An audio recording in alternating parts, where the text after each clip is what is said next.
Para começar essa nossa análise de hoje, a gente já vai mergulhar direto numa das tragédias mais intensas e atemporais que existem: Antígona, o embate entre a lei do Estado e o dever divino. É uma daquelas histórias com um risco altíssimo, sabe? Uma rebelião moral levada ao extremo absoluto. Imaginemos a seguinte cena: chegar aos arredores da própria cidade natal e dar de cara com o campo de batalha completamente abandonado. E bem no meio dessa carnificina toda, surge uma pergunta que ecoa na mente: por que meu irmão jaz aqui, insepulto?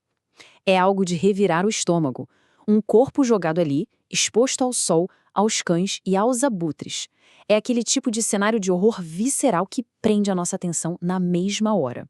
A pena máxima: morte por enterrar um irmão. Pois é, as apostas aqui literalmente não poderiam ser maiores. Tem um decreto oficial proibindo o enterro e a punição é nada menos que a morte. Ponto final. Mas espera aí, como a gente chegou nessa situação tão aterrorizante? Vamos rebobinar a fita um pouquinho para entender a cadeia de eventos que levou a esse beco sem saída. Capítulo 1. O refúgio em Colônia. A gente acompanha aqui o velho e cego Édipo no exílio. Ele foi expulso de Tebas e, detalhe, não por inimigos estrangeiros, mas pela ambição sem limites dos próprios filhos, Etécles e Polinice. Então, o pai acaba buscando asilo em Colona, que fica ali pertinho de Atenas. E quem guia os passos dele durante todo esse tempo sombrio? A filha, Antígona, com um cuidado e uma lealdade ferozes. Isso já mostra pra gente, logo de cara, o nível de compromisso inegociável que ela tem com a família. E tem uma citação incrível aqui. O velho Édipo diz à filha: não tenho mais olhos, mas ainda posso ver tudo, pelo filtro dos seus olhos justos e abençoados. Olhando de perto, isso é um dado crucial para nossa compreensão global da obra. Não é só um afeto comum de pai para filha. Isso meio que cristaliza a clareza moral absoluta da Antígona desde o comecinho. Ela se apresenta como a verdadeira bússola ética da história. Agora, reparem no contraste gritante entre esses dois líderes e em como eles enxergam o mundo. De um lado, a gente tem o rei Teseu de Atenas, oferecendo um abrigo super hospitaleiro e respeitando de forma íntegra a proteção do oráculo local. Do outro lado, surge o Creonte de Tebas, tio de Antígona. Ele simplesmente exige o retorno de Édipo. Mas não por compaixão, não mesmo. É puramente para usar o velho rei como uma garantia mística de vitória numa guerra que está por vir. É a ética do asilo batendo de frente com uma ambição manipuladora de dar medo. Parte 2: A Guerra Tebana. Olha só como a tragédia se desenrola numa velocidade absurda. Primeiro, os irmãos expulsam o pai para tomar o poder. Depois, a tentativa manipuladora de Creonte lá em Atenas falha miseravelmente. Isso acaba explodindo numa batalha sangrenta bem nos portões sagrados de Tebas. E o resultado final é Teclos e Polinice matam um ao outro em combate. Uma destruição mútua e irreversível. Aquela ambição toda não serviu para absolutamente nada. Aí chegamos no ponto de quebrar o coração. Após a morte pacífica de Édipo em solo ateniense, Antígona volta correndo para Tebas na esperança de selar a paz. Mas a ironia mais amarga dessa história é que ela chega tarde demais e encontra os dois irmãos mortos. O estrago já está feito, o sangue já foi derramado.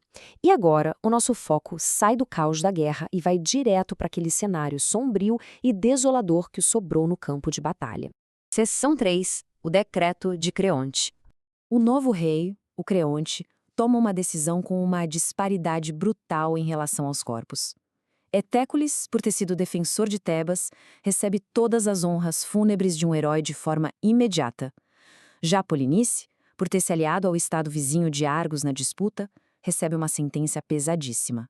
Ele é deixado insepulto, do lado de fora dos muros, para servir de banquete para cães e abutres.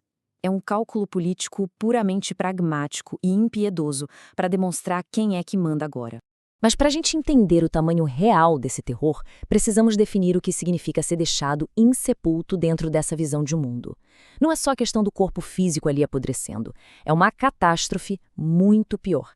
Significa uma alma condenada a vagar para sempre, sem paz, sofrendo um eterno tormento pelas margens do sombrio rio Aqueronte. É por isso, exatamente por isso, que a Antígona sente uma necessidade tão urgente de agir. Para ela, trata-se da salvação espiritual eterna do próprio sangue. Diante de um terror estatal desse tamanho, a gente vê a reação mais humana e comum possível. E ela vem da irmã de Antígona, a Ismênia. A fala dela é: cumpre-nos acatá-lo se tivermos bom senso e amor à própria vida. É uma perspectiva lógica, certo? Puro instinto de sobrevivência. Faz todo sentido. Mas é justamente essa cautela que cria um contraste gigantesco e espetacular com a fúria justa e inabalável da nossa protagonista. E aí começa a missão de tirar o fôlego da Antígona. Primeiro, ela usa uma tempestade de areia colossal como disfarce. É a cobertura perfeita. Segundo, ela consegue evadir todos os temíveis guardas de Creonte. E terceiro, ela mesma realiza os rituais sagrados de sepultamento, jogando terra sobre o corpo com as próprias mãos. É uma demonstração arrebatadora de agência. Ela simplesmente ignora o próprio medo da morte e vai lá fazer o que acha que é o certo. Capítulo 4. A Lei dos Deuses. Bom, ela acaba sendo capturada em flagrante pelos guardas. Quando trazem Antígona para frente do Creonte, o homem que comanda a força da cidade, ele está inteiramente dominado pela cólera e exige saber. Criatura insensata, não conhecia então o teor do meu decreto? O texto até relata que a fúria dele é tanta que ele chega a dar um tapa no rosto dela. Esse ato brutal materializa o peso, a força coercitiva e o poder temporal imenso do Estado exigindo submissão total. Mas a resposta dela a essa agressão toda é de cair o queixo. Imediatamente depois desse abuso de poder, a postura da Antígona continua calma e imperturbável. De cabeça erguida, ela lança: um é o decreto dos homens e outro o decreto dos deuses. Escolha obedecer aos deuses em vez dos homens. Sem hesitar um único milissegundo, ela bate de frente com a autoridade terrena mais aterrorizante que existe ali, rejeitando-a categoricamente com base num código moral muito superior. E aqui a gente bate no núcleo filosófico da obra toda: os decretos dos homens contra os decretos dos deuses. A lei humana é mostrada como esse poder temporal super efêmero que muda a toda hora e se restringe às fronteiras do mapa. Já os decretos dos deuses são vistos como verdades eternas, perenes, sagradas e universalmente justas. Na cabeça da Antígona não faz o menor sentido rebaixar um mandamento divino intocável por causa de uma lei humana provisória e cruel. Só que essa clareza absurda de convicção isola a Antígona de todo mundo. Quando a irmã dela, a Ismênia, aparece tentando heroicamente dividir a culpa e a pena, movida por desespero, Antígona corta na hora com essa frase resoluta: é tarde, Ismênia. Você escolheu a vida, eu a morte. Uau! Ela trava qualquer aproximação e sela o próprio destino estritamente sozinha.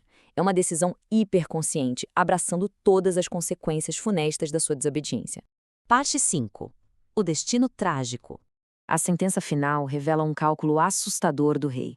Creonte decide que ela vai ser enclausurada viva dentro de um túmulo ancestral escuro, deixada inteiramente à fome, à sede e aos mortos. Qual o motivo disso? Assim, o governante não derrama diretamente o sangue da própria sobrinha com uma espada, mas impõe um martírio meticulosamente desenhado para desgastar e quebrar o espírito daquela mulher lentamente no meio da escuridão. O que nos leva a esse fim amargo. A grande rocha inamovível é rolada para a entrada, bloqueando a luz do sol de vez. Mas prestando bem atenção nesse detalhe, a Antígona recusa a tortura lenta. Ela não dá ao Estado o gosto do controle final.